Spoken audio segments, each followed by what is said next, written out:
Evidences of evolution हम लोग पढ़ चुके थे। अब जो हमें अगला टॉपिक पढ़ना है वो है थ्योरीज ऑफ इवोल्यूशन। देखिए थ्योरीज ऑफ इवोल्यूशन में एक्चुअली बोला क्या गया, theories of evolution. Theories of evolution जो है एविडेंसेस के बेसिस पे दिया गया था। कौन से एविडेंसेस? अभी जो हमने पिछले क्लास में आपको पढ़ाया था, बहुत सारे evidences, morphological, anatomical, divergent evolution, ये सब वगैरह जो पढ़ाया था, फॉसिल्स वगैरह, उसी के बेसिस पे बहुत सारे इवोल्यूशन थ्योरीज दिए गए इवोल्यूशन के। तो इस थ्योरीज में बहुत सारे थ्योरीज दिए गए, लेकिन हमें 3 थ्योरीज ही पढ़ना है। एक है लमार्क का, लमार्किज्म जिसको हम लोग बोलते हैं। दूसरा है डार्विन का, डार्विनिज्म जिसको बोलते हैं। और एक मॉडिफिकेशन है जिसको हम लोग बोलते हैं neo Darwinism, neo Darwinism. Okay, लमार्किज्म, Darwinism and neo Darwinism. अब देखिए आगे, ये थ्योरीज ऑफ इवोल्यूशन देने के बाद लमार्किज्म, डार्विनिज्म, नियो डार्विनिज्म, हम लोग एक एक थ्योरी का डिटेल पढ़ेंगे। सबसे पहले जो है लमार्किज्म, सबसे पहला जो थ्योरी है वो है लमार्किज्म। लमार्किज्म देखिए क्या कहता है। लमार्किज्म जो थ्योरी दिया था वो लमार्क ने दिया था, लमार्क ने दिया था। इन्होंने एक बुक लिखा था जिसको हम लोग बोलते हैं फिलोसॉफिक जूलॉजिक, फिलोसॉफिक भाई कई बार पूछा गया है, फिलोसॉफिक जूलॉजिक, फिलोसॉफिक जूलॉजिक जो है ये कई बार पूछा गया है। भाई लमार्क ने कौन सी बुक लिखी थी? लमार्क ने कहा क्या, ये मेन इंपॉर्टेंट है। लमार्क ने जो थ्योरी दिया, इन्होंने बोला इनहेरिटेंस ऑफ एक्वायर्ड कैरेक्टर। ये क्या है भाई? इनहेरिटेंस ऑफ एक्वायर्ड कैरेक्टर कहने का क्या मतलब है? समझिए, जो भी लाइफ में कैरेक्टर इंडिविजुअल अडेप्ट करता है उसको ये इनहेरिट करता है। फॉर एग्जाम्पल, इनके कहने का मतलब था लाइफ टाइम में ऑर्गेनिज्म जो भी कैरेक्टर उस ऑक्युपाई करता है, जो भी अडेप्ट करता है, जो भी एक्वायर करता है, ओके, उसको वो इनहेरिट करता है, उसको वो इनहेरिट करता है। कहने का मतलब अगर कोई चीज अडेप्ट हो गया एक इंडिविजुअल के अंदर, ओके, फॉर एग्जाम्पल इन्होंने अपने थ्योरी को सपोर्ट करने के लिए बहुत सारे एग्जाम्पल्स दिए। मैं एग्जाम्पल्स के थ्रू समझाता हूं ये क्या कहना चाहते हैं। इन्होंने कहा, पहले जिराफ वाला जो एग्जाम्पल है मैं वो आपको बताता हूं। ये देखिए, पहले पेड़ जो थे, प्लांट जो थे वो छोटे छोटे थे, और जिराफ जो है, मान लीजिए भाई ये जिराफ है, जिराफ इजली से पत्ते खा सकता था। लेकिन धीरे धीरे क्या हुआ, प्लांट का हाइट बढ़ने लगा, प्लांट का हाइट बढ़ने लगा, तो जिराफ जो है अपने नेक को स्ट्रेच किया, ये अपने नेक को स्ट्रेच करने लगा ना। ये स्ट्रेच ऑफ नेक जो था, पत्ते को खाने के लिए इसने क्या किया, स्ट्रेच किया। अब ये जो क्या हुआ, कैरेक्टर को एक्वायर्ड किया ना। एक्वायर्ड, कौन सा कैरेक्टर एक्वायर्ड किया भाई? लॉन्ग नेक को जिराफ ने एक्वायर्ड कर दिया। अब ये लॉन्ग नेक ऑफ जिराफ जो है, इसके एक पास कैरेक्टर आ गया, एक नया कैरेक्टर। भाई इसके पास शॉर्ट नेक था, इसके पास लॉन्ग नेक है, एक दैट मीन्स इसके पास एक नया कैरेक्टर आ गया भाई, लॉन्ग नेक। अब ये क्या करेगा, अपने प्रोजेनी में, अपने बच्चे में इस कैरेक्टर को ट्रांसमिट कर देगा। दैट इनहेरिटेंस का मतलब क्या होता है भाई?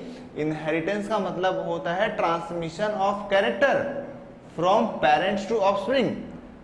पेरेंट से बच्चे में जो कैरेक्टर जाता है उसी को तो हम लोग इनहेरिटेंस बोलते हैं। तो इसने कैरेक्टर को एक्वायर करा, एक्वायर करके ये अपने बच्चों में इस कैरेक्टर को ट्रांसमिट करेगा। हो गया ना। अब मतलब इसके जो भी बच्चे पैदा होंगे उसका नेक जो है लंबा लंबा होगा। फिर धीरे धीरे धीरे धीरे धीरे क्या हुआ, प्लांट का हाइट और बढ़ा, प्लांट का हाइट और बढ़ा, फिर ये और स्ट्रेच करने लगा अपने नेक को, जिराफ। ओके फिर ये नेक को और स्ट्रेच करने लगा। इस तरह से हुआ। पहले शॉर्ट नेक जिराफ हुआ करता था, आज लॉन्ग नेक जिराफ होता है। ये कहने का किसका है?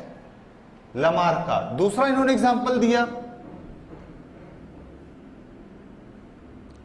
Limbless body of snake. भाई इन्होंने बोला पहले जो स्नेक्स हुआ करते थे, पहले जो सांप हुआ करते थे स्नेक, मान लो ये स्नेक है, उनके पास लिम्स हुआ करते थे। पहले स्नेक के पास क्या हुआ करता था? लिम्ब। लेकिन इनको भागने में प्रॉब्लम होता था, तो इन्होंने धीरे धीरे क्या किया? लेग को गायब कर लिया। अब देखो ये कैरेक्टर ऑक्युपाई कर लिया, ये जो है ऑर्गेनिज्म एक कैरेक्टर को ऑक्युपाई किया। कौन सा कैरेक्टर ऑक्युपाई किया? भाई लिम्बलेस, लिम्ब को लॉस कर दिया। Limbless character, okay. नाउ अब ये लिम्बलेस कैरेक्टर जो है ट्रांसमिट हो गया इसके प्रोजेनी में। अब जनरेशन बाय जनरेशन ये क्या हो रहा है? एक्चुअली ये सारा एक अचानक से ही पूरा इसका लिम्ब डिसअपियर नहीं किया, धीरे धीरे क्या हुआ? वेस्टिजियल ऑर्गन हुआ, वेस्टिजियल से ये धीरे धीरे डिसअपियर किया। तो देखो इस तरह से लिम्बलेस हुआ, फिर कैरेक्टर को अपने प्रोजेनी में ये ट्रांसमिट कर रहा है। और इन्होंने एक एग्जांपल दिया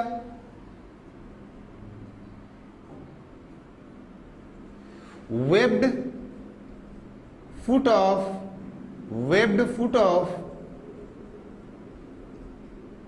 aquatic birds. Webbed foot of aquatic birds, आपने डक देखा होगा, बत्तख देखा होगा, उसका जो डिजिट होता है ना, वहां पे इस तरह से प्लास्टिक लाइक स्ट्रक्चर होता है जिससे उससे तैरने में हेल्प मिलता है। वो भी बोला क्या, धीरे धीरे जब बर्ड पानी में जाने लगा तो धीरे धीरे वो कैरेक्टर इवॉल्व हो गया। अब वो अपने पेरेंट्स टू ऑफस्प्रिंग ट्रांसमिट करता रहता है। दैट मीन्स जो भी कैरेक्टर ऑर्गेनिज्म एक्वायर कर रहा है उस कैरेक्टर को अपने ऑफस्प्रिंग में वो इनहेरिट कर रहा है, अपने बच्चों में वो ट्रांसमिट कर दे रहा है। ओके, ये कहना था किसका? लमार्क का। भाई लमार्क ने तो ये कह दिया। लमार्क एक साइंटिस्ट थे। अब देखो लमार्क, कई साइंटिस्ट होते हैं ना, वो मतलब कि थ्योरी वो डिस्कवरी कम करते हैं लेकिन गलत प्रूफ करने के पीछे ज्यादा लग जाते हैं। तो कई साइंटिस्टों ने इसको क्रिटिसाइज किया, बोला कि नहीं भाई लमार्क आपकी बात गलत है। तो उसके फेवर में उन्होंने अपना एग्जाम्पल दिया। देखो किस हद तक इसको गलत प्रूफ करने के लिए जाते हैं हम लोग। क्रिटिसिज्म,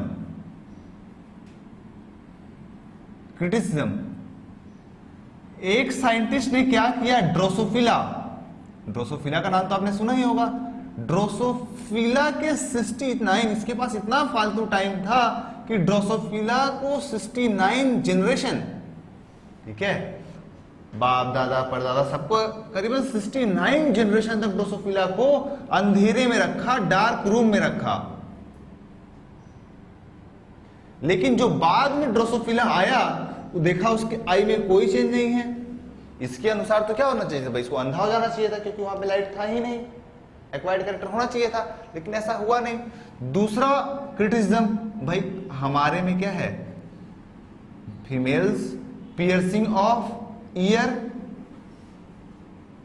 एंड नोज, पता नहीं कितने साल से पियर्सिंग ऑफ ईयर और नोज चला आ रहा है, ठीक है। लेकिन आज भी जो गर्ल्स पैदा हो रही हैं, ऐसा तो नहीं हो रहा है ना इनहेरिटेंस ऑफ एक्वायर्ड कैरेक्टर हुआ। कहां हुआ? एक्वायर्ड कैरेक्टर तो हम लोग कई बार अचीव करते हैं ना। फीमेल्स हमारे यहाँ क्या नाक और कान में पियर्सिंग करवाती हैं फॉर इयरिंग्स के लिए, लेकिन आज जो गर्ल्स प्रोड्यूस हो रही हैं उनके क्या वो ऑलरेडी पियर्स्ड हैं? नहीं ना, उनको फिर से पियर्सिंग करवाना पड़ता है। अगर लमार्क की थ्योरी सही होती तो ये भी होना चाहिए था। चलो तीसरा क्रिटिसिज्म, ब्लाइंड का बच्चा नॉर्मल हो सकता है भाई, होता भी है। अंधे का बच्चा अंधा होना चाहिए था, लेकिन ऐसा नहीं होता है, नॉर्मल हो जाता है। या डीफ, बहरे का बच्चा नॉर्मल हो जाता है। That means inheritance of acquired character के बहुत सारे क्रिटिसिज्म आने लगे। एक साइंटिस्ट तो और उसने तो बहुत ही अजब एक्सपेरिमेंट किया, इसका नाम था अगस्त, ये महीने का नाम नहीं है, साइंटिस्ट का नाम है अगस्त विस्मैन। अगस्त विस्मैन ने क्या किया? एक चूहे का, मान लो ये चूहा है, इस एक चूहे का नहीं, 22 चूहों का 22 जनरेशन तक उसकी पूंछ को काटते रहा। 22 जनरेशन तक क्या किया, उसके पूंछ को काटता रहा, लेकिन जो प्रोड्यूस हुआ फिर भी कोई चेंजेस नहीं आया, फिर भी पूंछ वाला चूहा पैदा हो रहा था। इसने 20 जनरेशन तक चूहे की पूंछ को काट दिया, दैट मींस एक कैरेक्टर को इसमें डाल दिया, एक्वायर करा, लेकिन इसका जो बच्चा पैदा हो रहा है बार बार 20वें जनरेशन तक पूंछ के साथ ही पैदा हो रहा है। That means inheritance of acquired character क्या सही नहीं था। बाद में विस्मैन ने ही एक और कंसेप्ट दिया, इन्होंने दिया जर्म प्लाज्म थ्योरी। इन्होंने